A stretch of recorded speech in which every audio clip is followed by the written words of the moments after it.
Exatamente porque o homem perdeu esta relação de amizade com Deus, a sua relação de proximidade com Deus, por causa do pecado.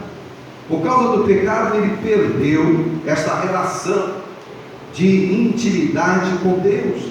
E sua recuperação, irmãos queridos, foi feita através do arrependimento genuíno dos pecados e a aceitação de Jesus Cristo como seu Senhor através do sacrifício da cruz do Calvário. Através da graça, Deus confere ao homem a participação na vida divina e faz-o seu filho eterno, seu filho adquirido, seu filho adotivo, como diz João capítulo 1, versículo de número 12. Ninguém é salvo sem receber a graça de Deus. Não há como entender a salvação sem a graça. A salvação é pela graça, e o que significa que ela é gratuita. Vem do Senhor, não é? De forma gratuita para as nossas vidas. Isto é elementar no entendimento daquilo que a palavra do Senhor diz para nós ou transfere para nós. É algo que de forma alguma pode ser alcançada pelas nossas próprias forças ou pelos nossos próprios esforços. É isso que Paulo está dizendo aqui no texto do capítulo 2, verso 8 e 9. Portanto, irmãos, alcançados pela graça, como essa graça se manifesta? Versos 5 até o verso 8 e 9. A graça, ela se manifesta sendo redenção para todos os pecadores. Ou seja, pela graça sois salvos, texto que lemos. A graça se manifesta entendida ser a graça da palavra da verdade. Ela se manifesta a partir do nosso entendimento de que a palavra é verdade para as nossas vidas. É isso que Paulo está dizendo no capítulo 1, verso de número 13. Ouvistes a palavra da verdade. É através da palavra da verdade que a graça se manifesta. Nós vamos percebê-la também sendo manifestada quando Paulo diz no capítulo 1, versos 17 e 18, que a graça se manifesta a partir da oração apostólica. Quando ele exprime a sua oração ao Senhor, pedindo que os crentes da cidade de Éfeso alcançassem conhecimento e sabedoria para viver aquele novo momento na sua vida. Porque a cidade de Éfeso, possivelmente alguns aqui ainda não sabem, mas é possível que muitos saibam aqui, era uma cidade pagã, uma cidade onde se cultuava a deusa Diana, e o fabricante da deusa Diana se converteu quando lá em Atos Paulo passa por Éfeso e prega a palavra. Então a fábrica da deusinha, acabou, e havia ali uma situação terrível, porque os fabricantes, daqueles que serviam a deusa, passaram a perseguir os apóstolos, porque não tinha mais miniatura da deusa Diana. Além disso, havia um culto de orgia a esta deusa, e aqueles que foram se convertendo foram abandonando todas essas práticas. E agora Paulo, quando escreve esta carta lá de Roma, ele está tentando fortalecer os crentes de Éfeso para que eles não voltassem atrás, para que eles continuassem exatamente na intenção de servir ao Senhor com conhecimento e sabedoria. Esta é a oração da manifestação da graça que Paulo faz no capítulo 1, versos 17 e 18. Lá no capítulo 2, principalmente no versículo 14, Paulo vai dizer que a graça ela se manifesta a partir da unidade da igreja, da unidade dos salvos. Ou seja, de ambos os povos o Senhor fez um. Ainda há pouco ali no jantar nós conversávamos sobre isso. A salvação foi manifestada aos hebreus, mas pela graça do Senhor, pela misericórdia do Senhor, chegou também a outros povos. E Paulo, quando ele diz isso, ele está dizendo com muita propriedade, porque quando ele tem um encontro com o Senhor diz para ele que você será apóstolo aos gentios. A tua pregação, a pregação que você vai levar aos judeus, mas também aos gentios. E por isso ele afirma que esta graça alcançou a partir dos judeus a todos os povos, e todos se tornam um na presença do Senhor. E o que o Senhor quer olhar para o seu povo e para a sua igreja? A graça manifestada a partir de uma unidade. No capítulo 3, principalmente entre os versos 7 e 10, a graça é manifestada a partir da nossa vocação, do qual Paulo diz: fui feito ministro, fui vocacionado e chamado pelo Senhor para se tornar ministro desta graça. E cada um de nós é instrumento do Senhor para ministrar esta graça ao coração de tantas pessoas ao redor de nós. Ele nos usa para a ministração desta graça. Nós percebemos também no capítulo 3, versículo 19, que a graça, ela se manifesta a partir do entendimento pleno do amor de Jesus, que excede todo o entendimento. Percebe? Paulo, nos capítulos 1, 2 e 3, ele fala da graça. Ele traz-nos o conhecimento da importância de entender a manifestação da graça do Senhor e o quanto ela precisa ser entendida por nós e testemunhada por nós, aqueles que estão ao redor de nós. Mas a partir do capítulo de número 4 até o capítulo 6, ele vai falar de um outro assunto, da santidade. Ele vai dizer para nós que nós fomos alcançados pela graça do Senhor para viver em santidade, para que a nossa vida fosse santificada, separada para o Senhor. Por isso ele diz aí no versículo 4, no versículo 1 do capítulo 4: rogo-vos, pois eu, o preso do Senhor, que andeis como é digno da vocação com que fostes chamado. Ou seja, qual é o apelo do apóstolo Paulo para a igreja aqui? Qual é o chamado? O chamado é para a vida com Cristo.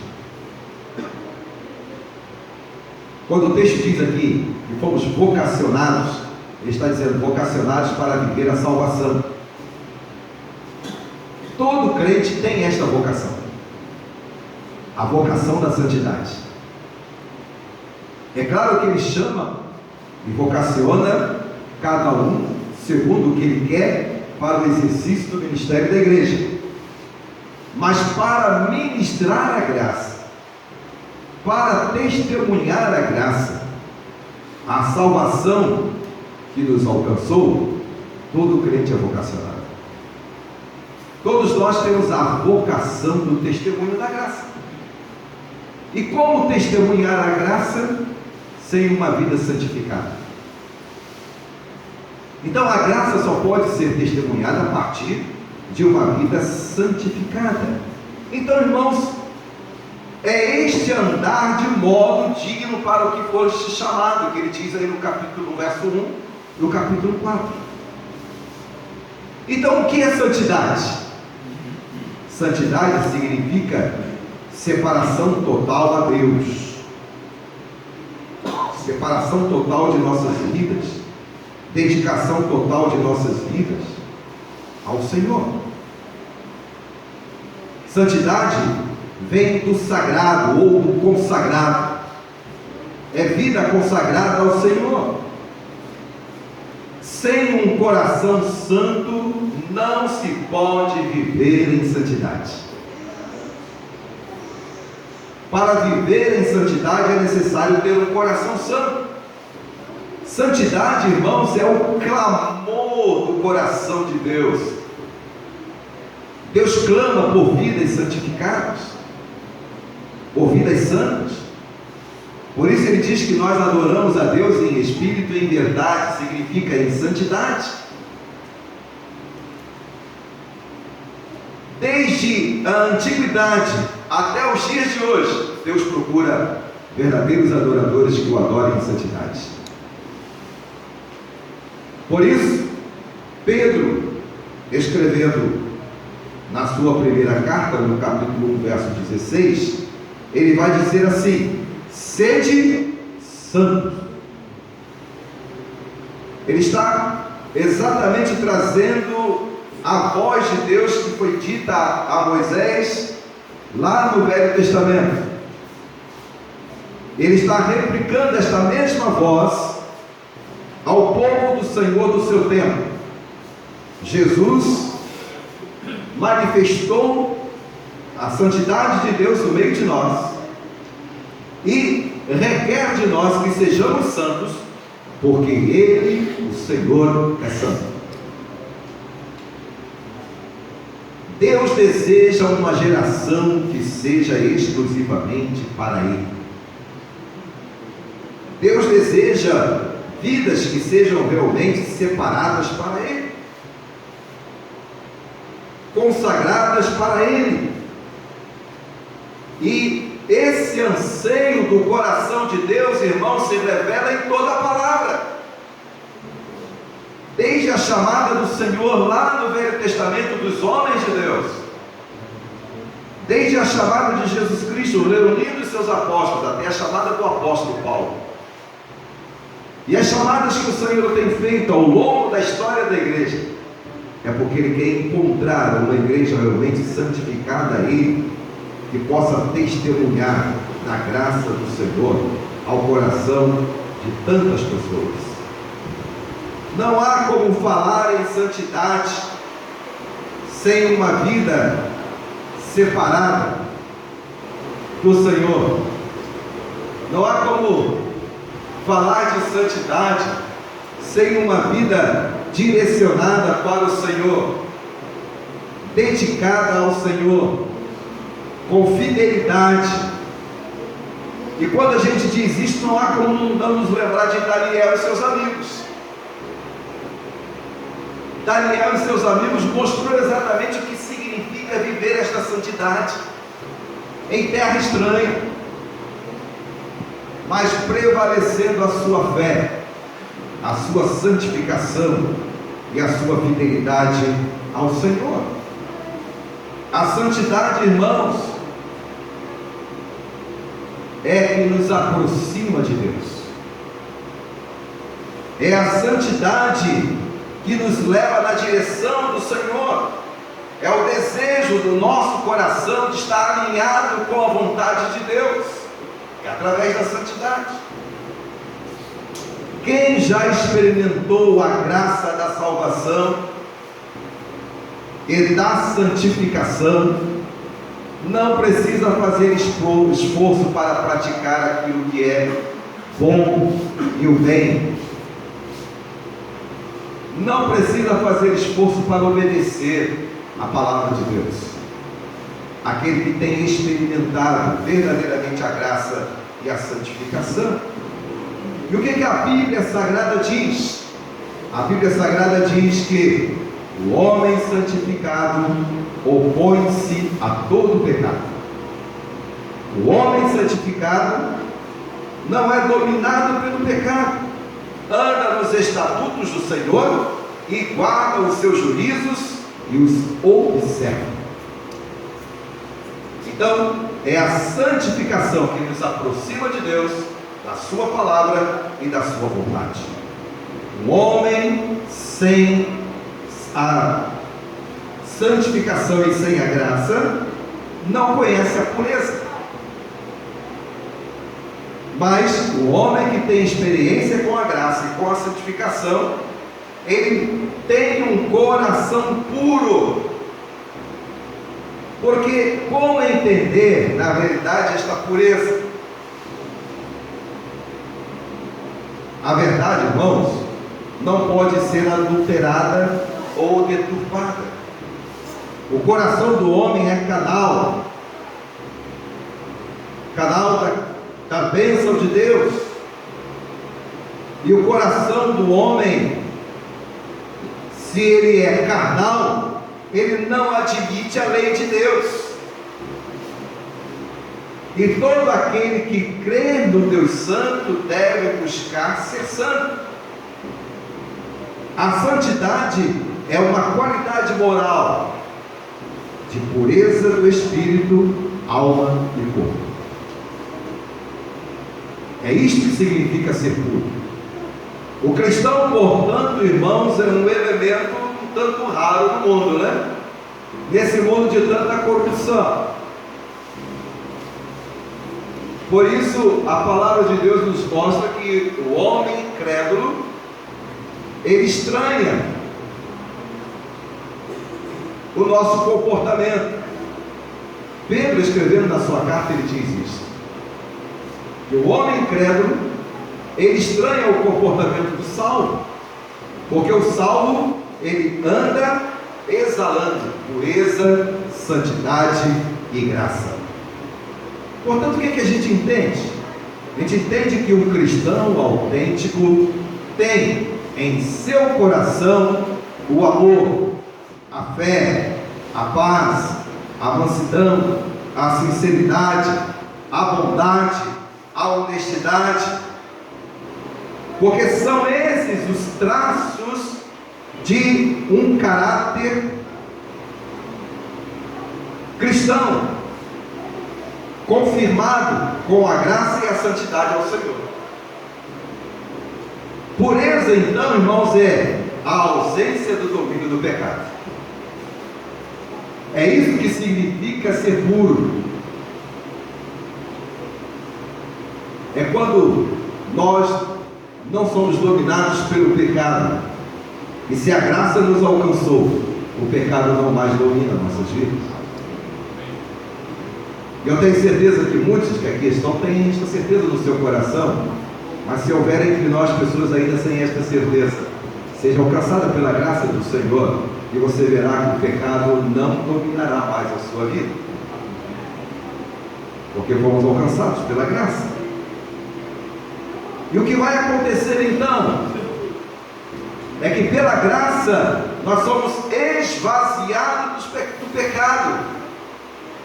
Mediante o que? Mediante a nossa fé em Cristo Jesus. Portanto,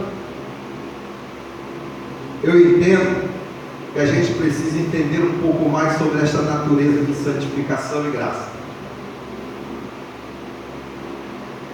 Quando se diz que eu sou santo ao Senhor, e quando se diz que o Senhor quer encontrar um povo santo, devemos considerar os seguintes sentidos: separação, dedicação, consagração e pureza. Porque quando a gente fala de vida alcançada pela graça e santificada, é uma vida separada das coisas terrenas para as espirituais. É uma vida dedicada em adorar a Deus e fazer a sua vontade. É uma vida consagrada, submissa ao Senhor, justificada por Jesus Cristo e que paga o preço da graça e da santificação em sua vida. É uma vida pura, porque diz o texto de 1 Pedro 1,15: santo é aquele que vos chamou, sede vós também santos em toda a vossa maneira de viver.